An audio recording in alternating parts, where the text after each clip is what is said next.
हरे कृष्णा। राधे राधे। हम भक्तमती श्री प्रेम माधुरी जी का जीवन चरित्र श्रवण कर रहे हैं। उसी श्रृंखला में उनके आगे का जीवन चरित्र। पिताजी, मुझे क्षमा करें, मैं भक्ति के पथ पर बहुत आगे बढ़ चुकी हूँ। श्याम सुंदर ने मुझे स्वीकार कर लिया है। जिस मूर्ति की मैं स्वयं कल तक निंदा करती फिरती थी, वही मूर्ति अब मुझसे बातें करती है। अब मैं श्याम सुंदर के बिना रह नहीं सकती। वही मेरे प्राण आधार है, मेरे सर्वस्व। पिताजी, मेरी चिंता आप छोड़ दीजिए। मैंने श्याम का वरण कर लिया है और श्याम सुंदर ने मेरा।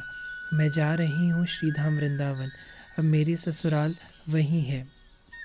आप यह समझ लीजिए ना कि मेरा विवाह श्याम सुंदर से हो गया। मैं भाग रही हूँ श्याम सुंदर के साथ। पर विश्वास रखिए, इससे आप सबका भी कल्याण होगा, आप सबका भी मंगल होगा।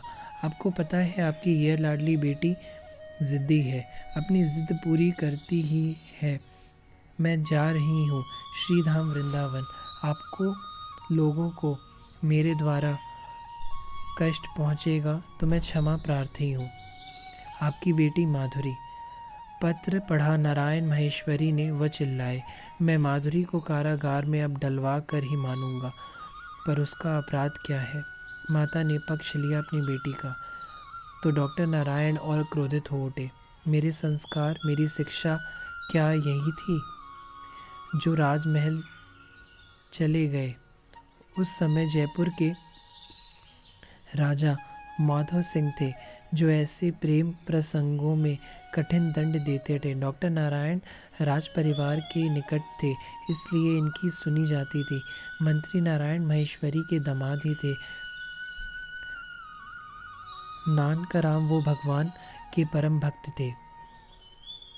उनको जाकर जब नारायण महेश्वरी ने झूठ कहा कि मेरी बेटी किसी लड़के के साथ वृंदावन भागी है, उसे पकड़ो, तो मंत्री नानक राम ने कहा, माधुरी ऐसा नहीं कर सकती। पर नारायण महेश्वरी ने दबाव डाला और कहा, जैसे ही वह मेरी बेटी को रोको, वो वृंदावन ना जा पाए। डॉक्टर नारायण के जमाई नानक राम, जो मंत्री थे जयपुर स्टेट के, उन्हें बात माननी ही पड़ी। उतरो, सब उतरो बस से। बस वाले ने बस रोक दिया था और यात्रियों को उतरने के लिए कह रहा था। माधुरी ने देखा बस रुकी क्यों है। वह समझ गई कि उसके पिताजी ने ही पुलिसकर्मियों लगा दिए हैं उसके पीछे, ताकि वह श्रीधाम वृंदावन जा ना सके। प्रेम में अलग ही एक शक्ति होती है। माधुरी बस की खिड़की से ही कूद गई और भागी। उसे भागते हुए देख लिया था मंत्री नानक राम ने। वह भी स्वयं आया। उसने देखने के बाद भी अपने पुलिसकर्मियों से कुछ नहीं कहा, पर उसने माधुरी का पीछा किया। माधुरी दूर भाग रही थी। उसने देखा कि कोई पुलिस का अधिकारी गाड़ी से मेरा पीछा कर रहा है। उसने इधर उधर ना देख, एक मरा ऊँट पड़ा हुआ था। उसके पेट चील, कौवे, कुत्ते आदि खा रहे थे।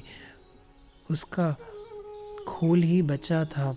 अत्यंत दुर्गंध उसमें से आ रही थी। माधुरी रुक जाती है, फिर विचार करती है, इस दुर्गंध में नहीं जाऊंगी तो संसार के दुर्गंध में मुझे जाना पड़ेगा। उस संसार के दुर्गंध से अच्छी तो यही दुर्गंध है। वह ऊँट के खोल में जाकर छुप गई। पर मंत्री नानक राम, जो इस माधवी के बहनोई लगते थे, वह समझ गए कि राजस्थान से यह दूसरी मीरा प्रकट हुई है। वह जानते हुए भी वहाँ से लौट आए। माधुरी वहाँ से निकलकर बस में बैठ गई। भाई जी, आपको कहाँ जाना है?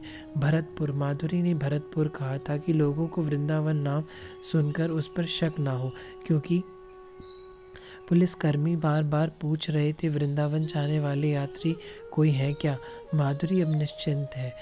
अब बस चल पड़ी है श्रीधाम वृंदावन की ओर। नानक राम, जो नारायण महेश्वरी के दामाद थे, उन्होंने माधुरी को देख लिया था ऊँट के खोल में छुपते हुए। ये भी भगवान श्री कृष्ण के बड़े ही भक्त थे। इन्हें भी श्रीधाम वृंदावन से प्रेम था। माधुरी का श्री कृष्ण प्रेम इन्होंने देख लिया था। माधुरी ने इन्हें मेड़ता की मीराबाई के दर्शन हुए थे। क्या हुआ, आप मेरी बेटी को खोज नहीं पाए? नारायण महेश्वरी ने पूछा।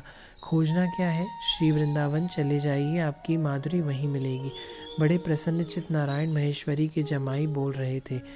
उन्हें अपने ससुर नारायण को समझाने की कोशिश की, पर नारायण महेश्वरी अहंकार से ग्रस्त थे। सत्संगी और भगवत भक्त थे नानक राम। वो समझ रहे थे अपने ससुर जी के आम भाव को, पर इससे कोई लाभ नहीं है, और माधुरी ने तो जीवन का परम लाभ पा लिया था। इस बात को भी यह समझ रहे थे। उन्होंने श्री धाम वृंदावन जाने की सोची, पर माधुरी तो श्री धाम पहुंच चुकी थी। उसने सर्वप्रथम जाकर युगल घाट में यमुना स्नान किया था, श्री बांके बिहारी जी के दर्शन किए थे। इसके पास यहाँ कुछ नहीं है, पर यह कितनी प्रसन्न है यहाँ।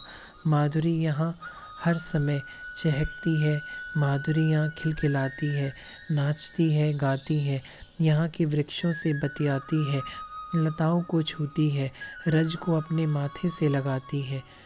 उसी समय माधुरी ने देखा कि हरे कृष्णा, राधे राधे। शेष चरित्र कल।